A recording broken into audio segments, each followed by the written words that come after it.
അല്ല, വളരെ ദൗർഭാഗ്യകരമായിട്ടുള്ള ഒരു സംഭവമാണ് ഉണ്ടായത്. ഇന്നലെ രാത്രി 12 മണിക്ക് ശേഷമായിരിക്കും സംഭവങ്ങൾ നടന്നിട്ടുണ്ടാവുക എന്നുള്ളതാണ് മനസ്സിലാക്കാൻ കഴിയുന്നത്. ഒരാൾ നേരത്തെ രാത്രി വീട്ടിൽ വിളിച്ച് സംസാരിക്കുകയുണ്ടായി എന്നും പറഞ്ഞു.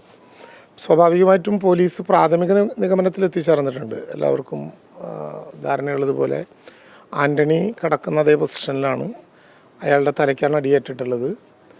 പിന്നീട് മറ്റേയാൾ വിഷം കഴിച്ചു എന്നുള്ള പ്രാഥമിക നിഗമനമാണ് ഇപ്പോൾ പോലീസിനുള്ളത്. വളരെ ദൗർഭാഗ്യകരമായ സംഭവമാണ്. മധ്യമേഖല DIGയുമായി ബന്ധപ്പെട്ട് രാവിലെ തന്നെ കൂടിയാലോചന നടത്തിയിരുന്നു.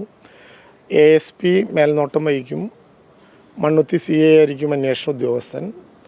പ്രാഥമികമായി 3 CCTV ക്യാമറകൾ ഇപ്പോൾ പോലീസിൻ്റെ നിരീക്ഷണത്തിലാണ്. പോലീസ് ആ ക്യാമറകളുടെ വിശദാംശങ്ങൾ പരിശോധിച്ചു വരുന്നുണ്ട്. അതിന് പുറമെ പോസ്റ്റ്മോർട്ടത്തിന് ശേഷം ഒരു പൊതു നിഗമനത്തിൽ എത്തിച്ചേരാം എന്നാണ് കരുതുന്നത്. ASPയുടെ നേതൃത്വത്തിലുള്ള സംഘം അന്വേഷണങ്ങൾക്ക് മേൽനോട്ടം വഹിക്കും. നേരത്തെ ഞാൻ പറഞ്ഞതുപോലെ മണ്ണുത്തി CA ആണ് ഇപ്പോൾ അന്വേഷണ ഉദ്യോഗസ്ഥനായി നിശ്ചയിച്ചിട്ടുള്ളത്. മധ്യമേഖല DIGയുമായി ബന്ധപ്പെട്ട് സംസാരിച്ചിരുന്നു. അവർ ഇതിൻ്റെ പോസ്റ്റ്മോർട്ടത്തിന് കൂടി ശേഷം ഒരു നിഗമനത്തിലെത്തുന്നതിൽ സഹായകരമായ വിധത്തിൽ അതിൻ്റെ കാര്യങ്ങൾക്ക് നേതൃത്വം നൽകണം എന്നറിയിച്ചിട്ടുണ്ട്.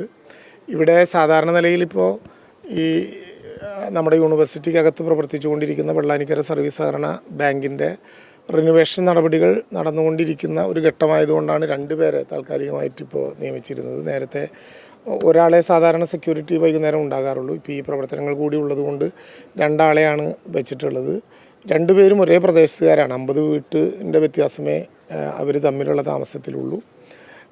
ഇനി എന്തൊക്കെയാണ് പ്രശ്നങ്ങൾ എന്നുള്ളത് പോലീസ് അന്വേഷിച്ച് കണ്ടെത്തേണ്ടതാണ്. എന്തായാലും ഊർജിതമായിട്ടുള്ള അന്വേഷണവും നിരീക്ഷണവും ഈ കാര്യത്തിലുണ്ടാകും. വേറെ പുറമെടലുകളൊന്നും പ്രാഥമികമായിട്ടുള്ള അന്വേഷണത്തിൽ കാണാൻ കഴിയുന്നില്ല. ഇവർ തമ്മിലുള്ള പ്രശ്നങ്ങളും കുടുംബപരമായ കാര്യങ്ങളും ഉൾപ്പെടെയുള്ള കാര്യങ്ങളിൽ അന്വേഷണം നടത്തും. എന്തായാലും ഏറ്റവും പെട്ടെന്ന് പോസ്റ്റ്മോർട്ടത്തിന് വേണ്ടി ബോഡി കൊണ്ടുപോകാൻ കഴിയുന്ന വിധത്തിൽ ഡീറ്റെയിൽ ആയിട്ടുള്ള ഇൻക്വസ്റ്റാണ് തയ്യാറാക്കിയിട്ടുള്ളത്. കൃത്യമായ അന്വേഷണം മുന്നോട്ട് പോകും. ഇന്ന് തന്നെ പോസ്റ്റ്മോർട്ടം ഏതാനും മണിക്കൂറുകൾക്കകം നമുക്ക് മാറ്റാൻ വേണ്ടി കഴിയും. ഇൻക്വസ്റ്റ് നടപടികൾ പോലീസ് ഏതാണ്ട് പൂർത്തീകരിച്ചു. ഇനി വീട്ടുകാരുടെ മൊഴി കൂടി എടുത്തു കഴിഞ്ഞാൽ നമുക്ക് പോസ്റ്റ്മോർട്ടത്തിന് വേണ്ടിയുള്ള കൊണ്ടുപോകാം. അല്ല, ആ കാര്യങ്ങളെക്കുറിച്ചൊക്കെ അന്വേഷിക്കേണ്ടതുണ്ട്.